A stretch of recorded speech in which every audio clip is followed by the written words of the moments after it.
What's up everybody, Steven Z Killer here, bringing you a brand new video. But before that, 75% of you guys watching right now are not subscribed.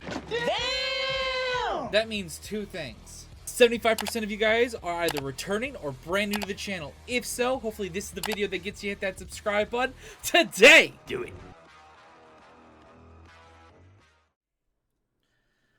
What's up everybody, Steven Z Killer here, bringing another reaction, and today we're checking out some more film theory. Just not any ordinary film theory. This is one a lot of people have been waiting for, especially since MatPat himself has something a little bit extra most people don't know or probably won't get their hands on. So, this is on the Five Nights at Freddy's movie. I'm excited to check this out. Because not only is he going to go into how this apparently changes the lore of FNAF, he also still has, I believe, the original script to the movie.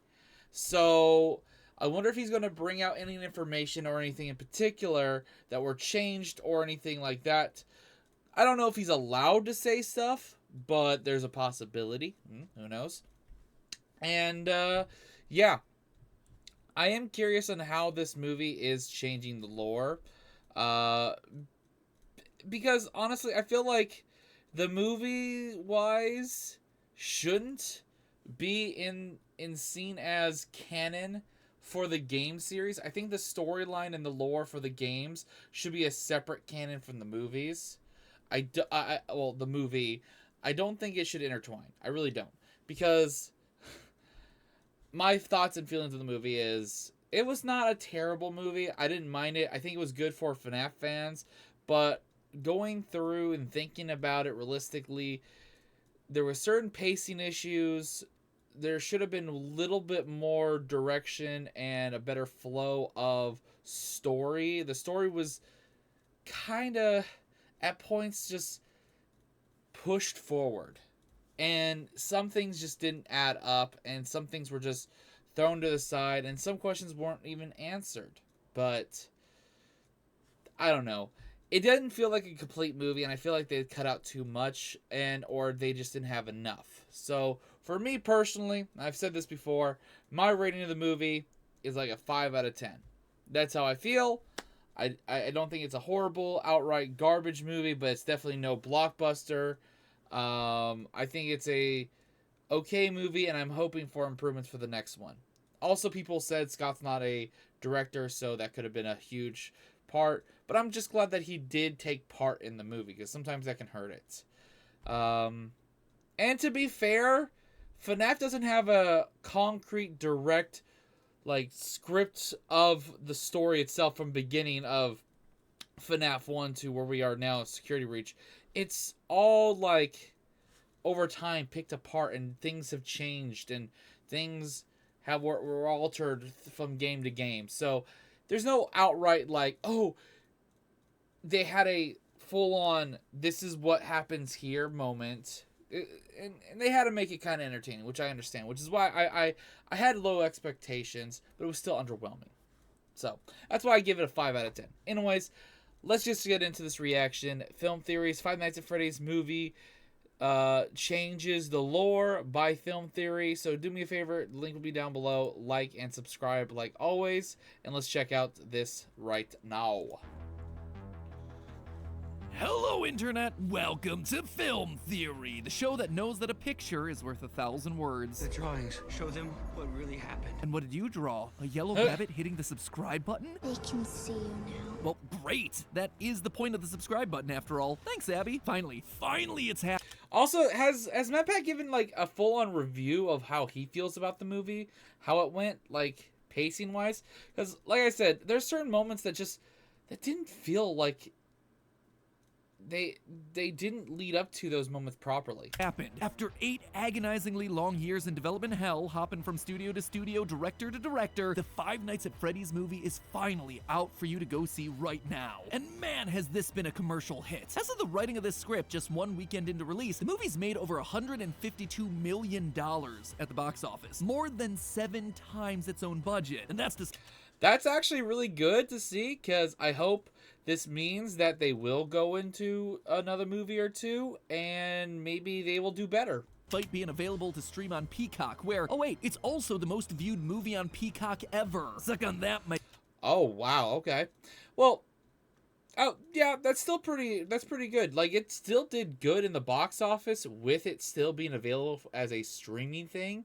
Day one, that's actually really good for a movie. My Big Fat Greek Wedding 3. It's also Blumhouse's most successful opening weekend to date, which means that more people are turning out to see Springtrap wielding his knife than Michael Myers. Maybe now Hollywood will finally bother to get the name of this thing right. And his other movie, Friday Nights at Freddys, comes to theaters and streaming on Friday Nights at Freddys? Peacock October 27th.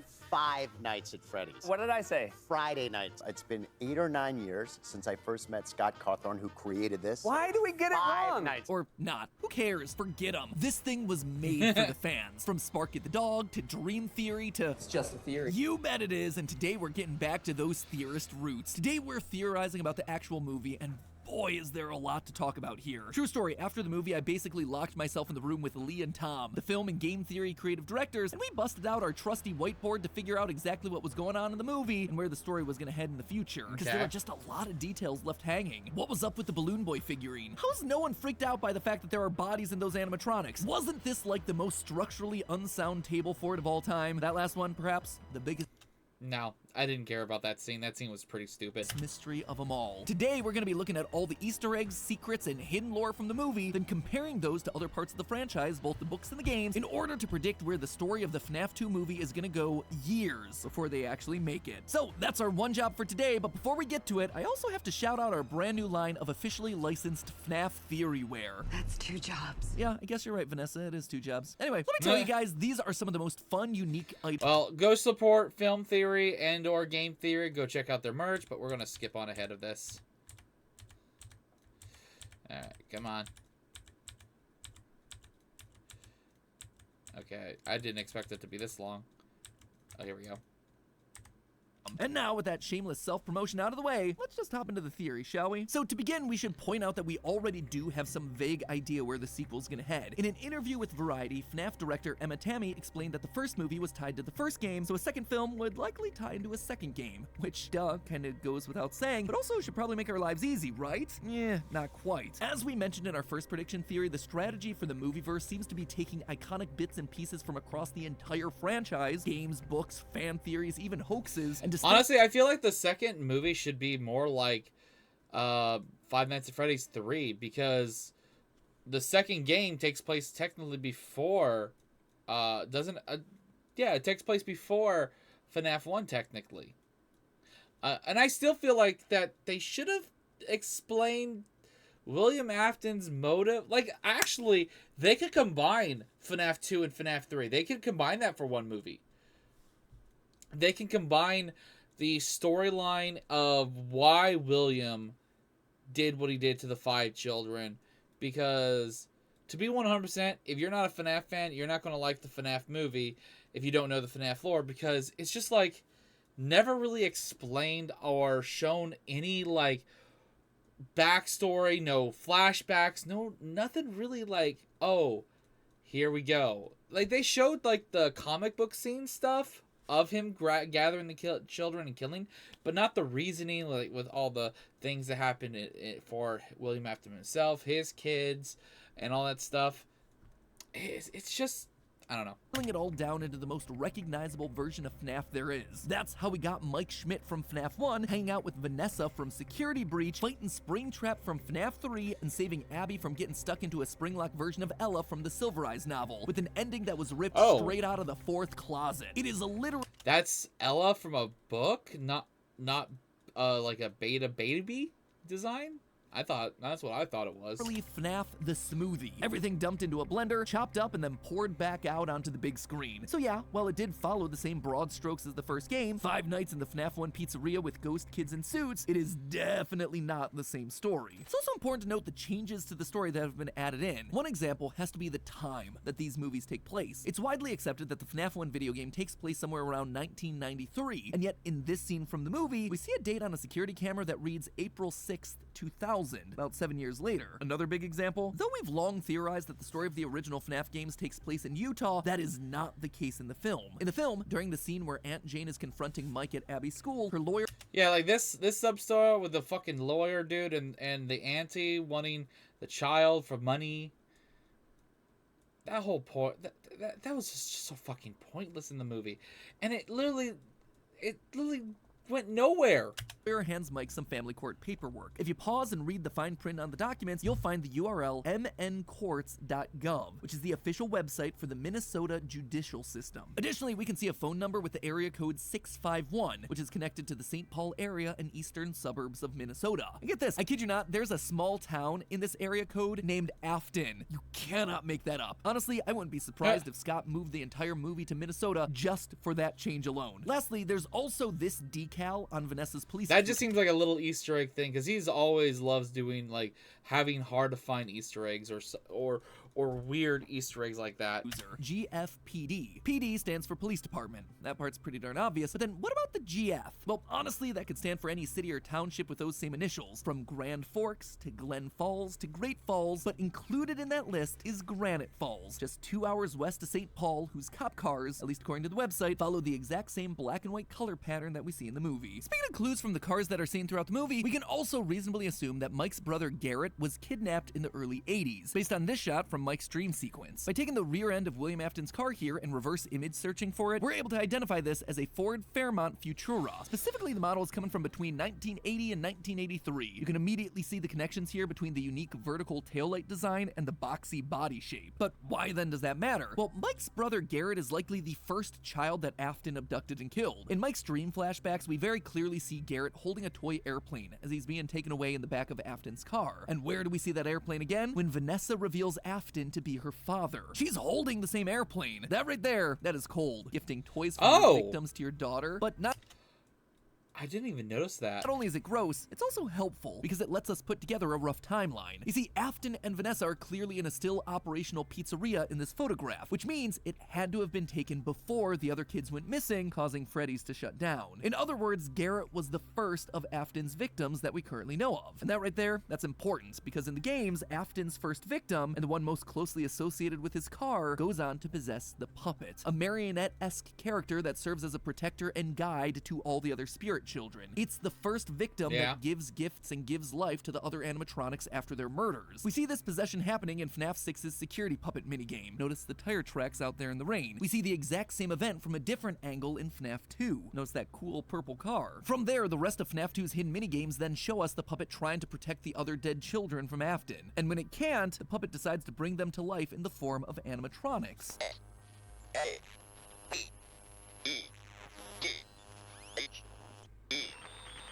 The robotic voice here is spelling out save them. Does it sound familiar? It should. That same robotic voice appears at the very end of the movie's credits.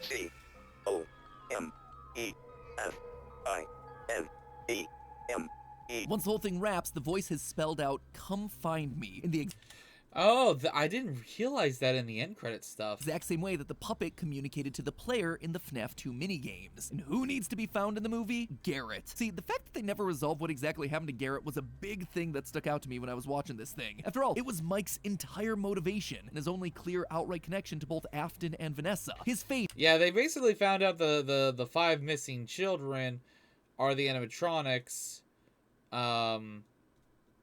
Also, Golden Freddy had, like, a small portion in this, but it really didn't make sense, or, I don't know. It was just out of nowhere kind of stuff. It is definitely going to come up again in the sequel, and all the signs are pointing to the puppet from the FNAF 2 video game. What's more, did you notice the music that was playing during that section? It's a music box, another nod to the puppet, who in the games is kept calm by constantly winding a music box. In short, Garrett is possessing the puppet in this world, and here he is literally trying to tell Mike and the audience to come find him in the sequel. But stop for a minute and consider the method of Afton's crime. crime here. It is different from all the rest. He's out in nature. He kidnaps Garrett and presumably leaves him alive longer than his normal victims. He keeps the kid's toy and then gives it to his daughter. They're even in a completely different state. Unlike the rest of Afton's crimes, where he just lures kids to the back of the pizzeria and kills them, here things feel premeditated. They feel personal. And that would align with both the games and the books, where Afton's first murder isn't just a random killing, it's targeted against one person, his business partner and the original builder of the animatronics, Henry. Small souls trapped in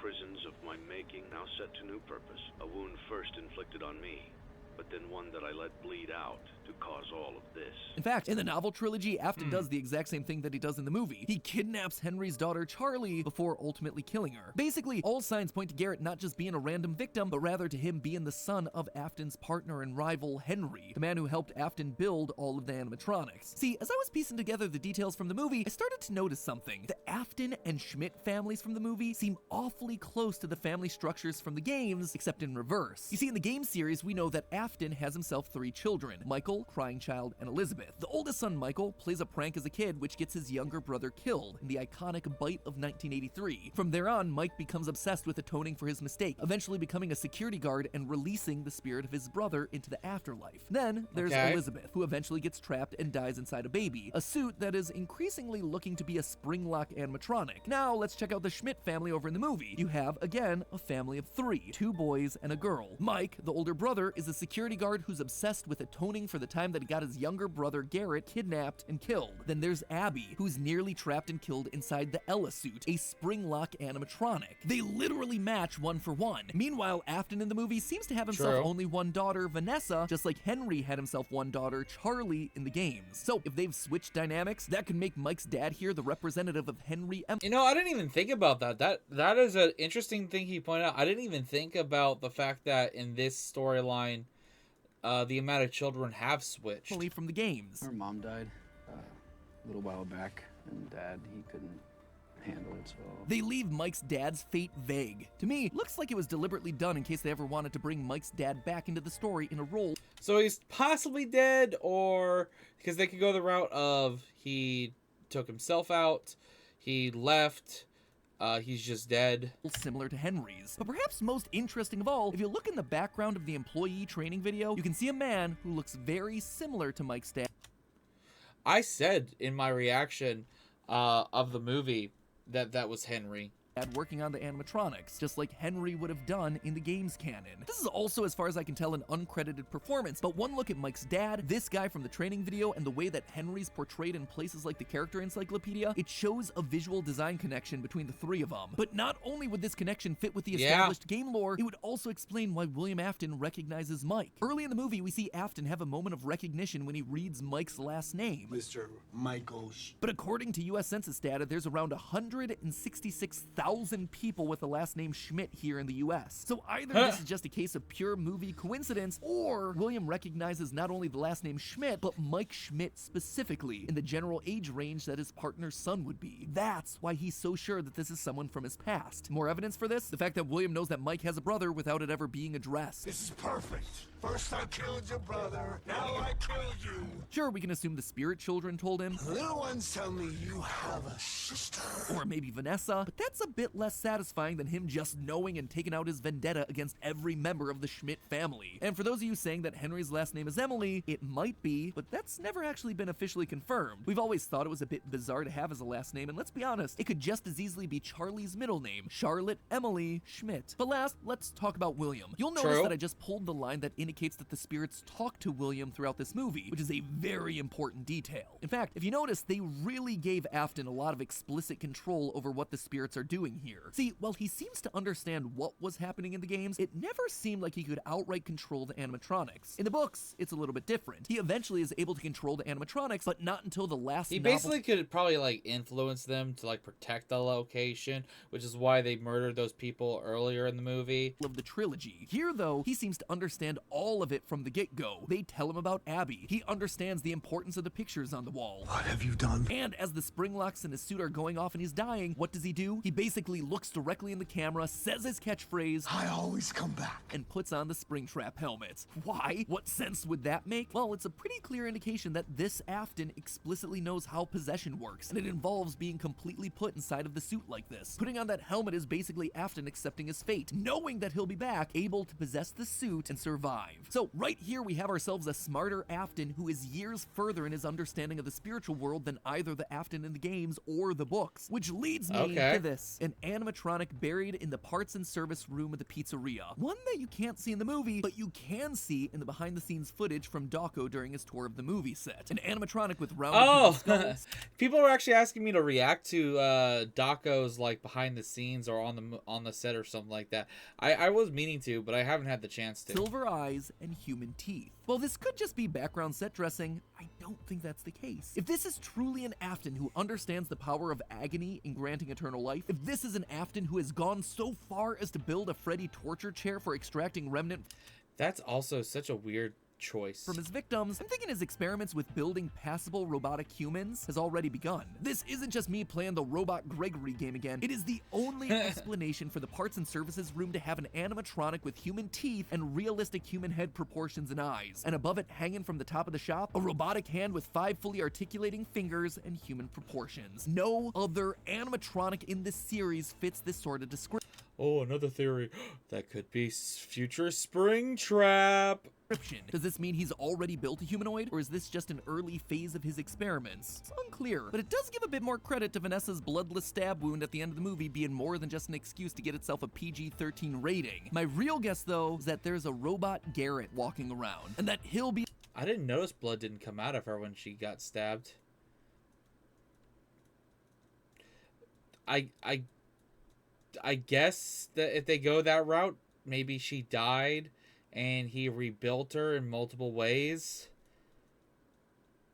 Maybe? I don't know. Be the reveal at the end of the movie, just like Charlie the puppet is revealed to be a robot at the end of the 4th closet. A world-shattering revelation for Mike as he comes to terms with the nature of his brother and his father's weird creations, before the final movie where he's tasked with having to burn it all down. Honestly, the pieces are in place for us. Or not. All the next movie has to do is drop a Markiplier cameo and then show me a clip of Mangle and I'm in. But hey, one last reminder to check out our incredible officially— Well, that was a good theory. Once again, show them support if you guys want.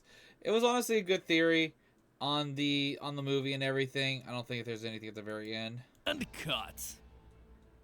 No, nothing at the very end. They're just showing the little sequence there. But yeah,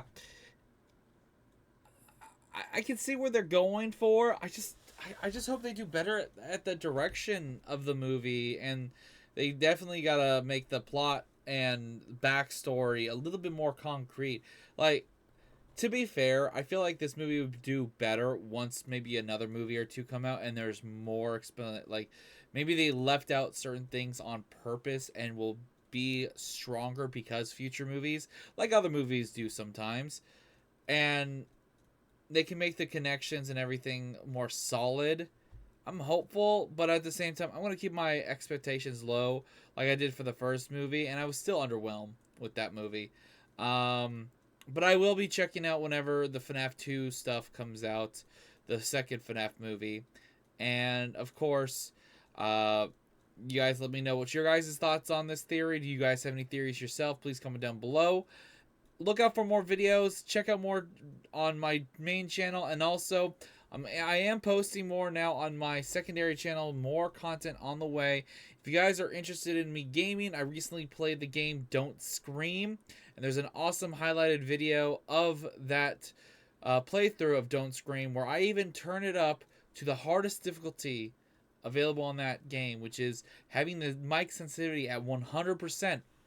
So even a small little bump on my desk or a little tap on even clicking my keyboard almost got me killed a bunch. Just go check out that video. I might even pin it down below in the comments for you guys to go check out. I do want to hit 1,000 subscribers on my second channel. It is going to be mainly gameplay stuff. A lot of stuff right there on that second channel is mostly Pokemon, but there's going to be a lot of variety of content over there when it comes to gaming and much, much more just in general. So if you guys enjoy me and want to enjoy some awesome edit videos, Go check out that stuff. It's going to be a lot of fun. See you guys in the next video. Until then, thanks for watching. Subscribe, and later.